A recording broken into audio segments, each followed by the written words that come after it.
Huang Ying. It is said that Ma Zikai, a Shuntian native, has been fond of chrysanthemums for generations in his family, and his love for chrysanthemums has become even deeper in Ma Zikai's generation.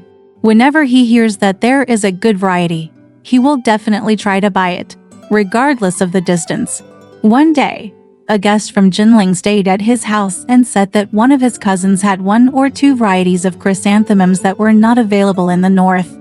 Ma Zikai was so happy that he immediately prepared to pack up and follow his guests to Jinling. The guest tried every possible means to seek for him, but only got 2 young buds. Ma Zikai wrapped it up and hid it as if he had found a treasure. On the way home, Zikai met a young man who was riding a donkey and following a gorgeous car. He was handsome and generous. Ma Zikai slowly came to the young man and started chatting. The young man himself said, "My surname is Tao. Speak politely." When he asked Ma Zikai where he came from, Ma Zikai told him the truth. The young man said, "There are no bad varieties of chrysanthemums. They all depend on people's cultivation and irrigation." After talking to him about the art of growing chrysanthemums, Ma Zikai was very happy and asked, "Where are you going?" The young man replied, "My sister is tired of living in Jinling and wants to find a place to live north of the Yellow River." Ma Zikai said happily, "Although my family is very poor, we have a thatched house to live in.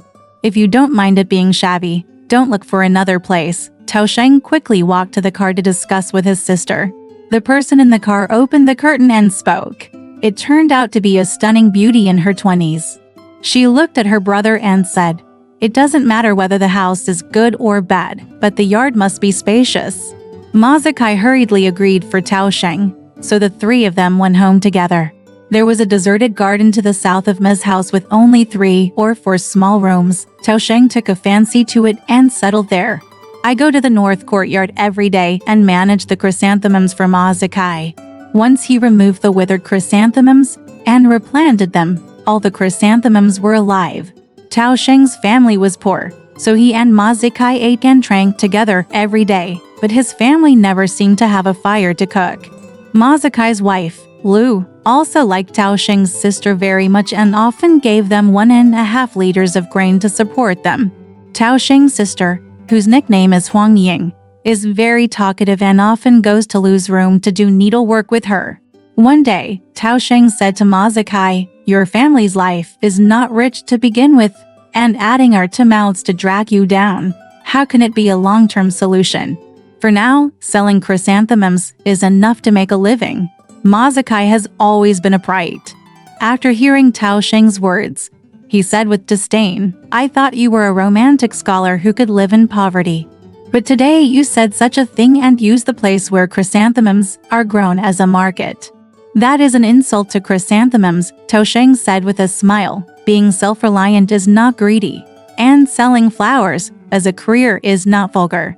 Although a person cannot use unfair means to make profits, there is no need to pursue poverty." Ma Zikai said nothing. Tao Sheng stood up and laughed. From that day on, Tao Sheng picked up all the broken branches and inferior seeds that Ma Zikai had thrown away and stopped eating at Ma's house. Ma Zi just called him, and he only went there once. Soon, the chrysanthemums were about to bloom, and Ma Zi heard the noise in front of Tao Sheng's house, which was like a market. He felt strange, so he secretly went over to take a look, and saw a steady stream of people coming to Tao's house to buy flowers, either carried in cars or carried on their shoulders. Absolutely, the flowers I bought were all exotic varieties that I had never seen before. Ma Zikai hated Tao Sheng's greed for money and wanted to break up with him. He also hated him for hiding good seeds from himself, so he went to his door and called to scold him. Tao Sheng came out, held his hand and entered the door. Ma Zi saw that half an acre of wasteland had been planted with chrysanthemums, and there was no open space except for those few houses. I dug out the place where the chrysanthemums were removed, and cut off other branches and inserted them in. All the chrysanthemums and bud in the border were of a strange variety. After careful identification, I found that they were all removed and thrown away before. Tao Sheng came into the house, brought out wine and food, placed them beside the chrysanthemum border, and said, "Because I am poor, I cannot abide by the rules. Fortunately, I got a little money for several days in a row, which is enough for us to get drunk. After a while, he heard Sanlang being called Sanlang repeatedly in the room, and Tao Sheng agreed to go. Soon some good dishes were brought, and his cooking skills were very good. Ma Zikai asked, "Why isn't your sister married yet?" Tao Sheng replied, "It's not that time." Ma Zikai asked, "When?" Tao Sheng said, 43 months. Ma Zikai asked again, "What does this mean?" Tao Shengguang smiled and said nothing. They didn't leave happily until they were full of wine and food. After a night, Ma Zikai went to Tao's house again and saw that the newly planted chrysanthemums had grown to more than 1 foot tall. He was very surprised and begged Tao Sheng to teach him the planting techniques. Tao Sheng said, "This is not something that can be explained in words. Besides, you don't use it to make a living, so why learn it?" After a few days, the courtyard became quieter, so Tao Sheng wrapped the chrysanthemums in mats, tied them up, and loaded them. Several cars were pulled away after the Chinese New Year. Half of the spring was over, and Tao Sheng brought back some rare flowers from the south in his cart. He opened a flower shop in the city and sold out all the flowers in 10 days, but he still came back to cultivate chrysanthemums. Last year I bought chrysanthemums from Tao Sheng's house but kept the flower roots. The next year they all turned into inferior varieties, so I came to Tao Sheng again to buy them. Tao Sheng became rich day by day from then on. In the first year, he built more houses, and in the second year, he built a tall house. He built whatever he wanted without consulting the owner. Slowly, the old flower beds were all covered with houses. Tao Sheng bought a piece of land outside the wall, built an earthen wall around it, and planted chrysanthemums all over it. In autumn, he drove away with the flowers and did not come back the next spring. At this time, Ma Zikai's wife fell ill and died. Ma Zikai took a fancy to Huang Ying, so he asked someone to tell Huang Ying a little bit. Huang Ying smiled, and it seemed that he agreed and was just waiting for Tao Sheng to come back. More than a year later, Tao Sheng still did not come back. Huang Ying guided the servants to plant chrysanthemums, just like when Tao Sheng was at home. With the money from selling flowers, he entered into a joint venture with a businessman, bought 20 hectares of farmland outside the village, and built an even more spectacular house. One day, a guest suddenly came from Guangdong and brought a letter from Tao Sheng. Ma Zikai opened it and saw that it was Tao Sheng who asked his sister to marry Ma Zikai. Looking at the date of the letter, it was the day his wife died. Ma Zi recalled that time when he was drinking in the garden. It was now exactly 43 months, and Ma Zi was very surprised. He showed the letter to Huang Ying and asked her where to send the betrothal gift. Huang Ying refused to accept the betrothal gift, and because Ma Zikai's old house was too simple, she wanted him to live in her own house, just like recruiting a son-in-law. Ma Zikai disagreed and chose an auspicious day to marry Huang Ying into his family. After Huang Ying married Ma Zikai, she opened a private door in the wall to the south house and went there every day to supervise the servants in their work. Ma Zikai felt that it was shameful to live on his wife's wealth, so he often asked Huang Ying to keep separate accounts for the north and south houses to prevent confusion. However, Huang Ying always brought things needed at home from the south house. Within half a year, everything in the house was belonging to the Tao family. Ma Zikai immediately sent someone back one by one and warned the servant not to bring anything from the south house again. But within 10 days, it got mixed up again. This was done several times before Ma Zi was very troubled. Huang Ying smiled and said, "Don't you think it's too much trouble for you to pursue integrity so much?" Ma Zikai felt ashamed, so he stopped asking and listened to Huang Ying. Huang Ying then summoned craftsmen, purchased building materials, and carried out large-scale construction. Ma Zikai couldn't stop it. Within a few months, the buildings were connected and the two houses merged into one, and there was no longer any boundary. But Huang Ying also listened to Ma Zikai's advice and closed her door, no longer cultivating or selling chrysanthemums. But her enjoyment of life exceeded that of the rich and powerful. Ma Zikai felt uneasy and said, "I have been honest and self-sufficient for 30 years, and I have been dragged down by you. Living in the world now, relying on my wife for food is really not a man's spirit. Others pray for wealth, but I pray that we will soon be poor. Come on, Huang Ying said. I'm not a greedy and despicable person. But I don't have any wealth, so future generations will say that Tao Yuanming, who loves chrysanthemums, is a poor man who won't get rich in 100 years, so he fights for this for our Tao Gong. But it is difficult to become rich from poverty, but it is very easy to become poor from rich. You can squander the money on the bedside, and I will never be stingy, Ma Zikai said. It is also very shameful to spend other people's money. Huang Ying said, you don't want to be rich, and I can't be poor. I have no other choice but to live separately from you.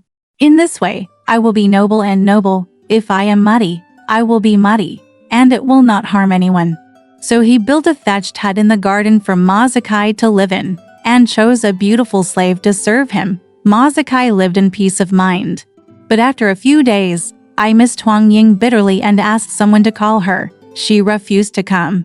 So I had no choice but to go back to find her. I have become accustomed to go in there every other night. Huang Ying smiled and said, you eat in the east and sleep in the west. An honest person should not be like this. Ma Zikai also laughed and had no answer, so he had to move back and live together as before. Once, Ma Zikai came to Jinling because of something. It was the autumn when chrysanthemums were in full bloom. One morning he passed by the flower market and saw many pots of chrysanthemums with strange and beautiful varieties. Ma Zikai's heart moved, and he suspected that Tao Xing had trained him. Not long after, the owner of the flower came out, and Ma Zikai saw that it was indeed Tao Xing. Ma Zikai was so happy that he talked about his longing after a long separation, and stayed in Tao Xing's flower shop at night. He asked Tao Xing to go home with him. Tao Xing said, Jinling is my hometown. I want to get married and have children here. I have saved a little money, please give it to my sister. I will go to your house to stay for a few days at the end of the year.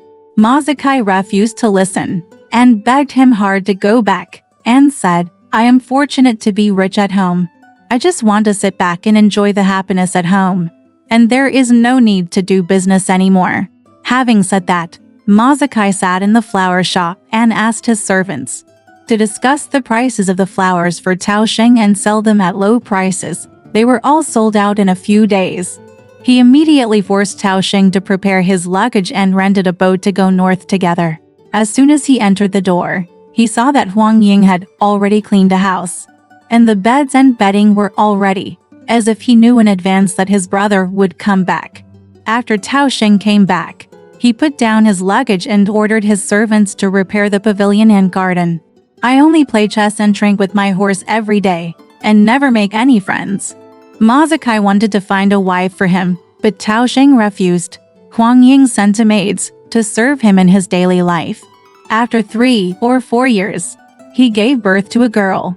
Tao Xing has always been a good drinker, and I have never seen him drunk. Ma Zikai had a friend, Zheng Sheng, who also had a drinking capacity that was unrivaled. One day Zheng Sheng came to his house, and Ma Zikai asked him to compete with Tao Xing in their drinking capacity. The two drank heavily and drank very happily. They only regretted that they met too late. They drank from Chen time to the 4th watch of the night. Each person drank 100 pots. Zheng Sheng was so drunk that he fell asleep on his seat. Tao Xing got up and went back to his room to sleep. He stepped on the chrysanthemum border and fell down as he went out. The clothes were scattered aside, and the body immediately turned into a chrysanthemum, as tall as a person, with more than a dozen flowers blooming, each one bigger than a fist. Ma Zikai was frightened and hurriedly went to tell Huang Ying. Huang Ying hurried to Juki. She pulled out the chrysanthemum and put it on the ground and said, Why are you so drunk? She put her clothes on the chrysanthemum and asked Ma Zikai to go back with her, telling him not to look at it again. After dawn, Ma Zikai and Huang Ying came to Juki together and saw Tao Xing sleeping nearby. Ma Zikai then realized that the Tao brothers and sisters were both Jujing spirits, so he respected them even more. After Tao Xing exposed the truth, he drank more and more boldly. He often wrote invitations to Zheng Sheng in person, and the two became close friends. On the flower festival on February 15th, Zheng Sheng and his servants came to visit Tao Xing, carrying a jar of white wine soaked in medicine. and agreed that they would drink it together.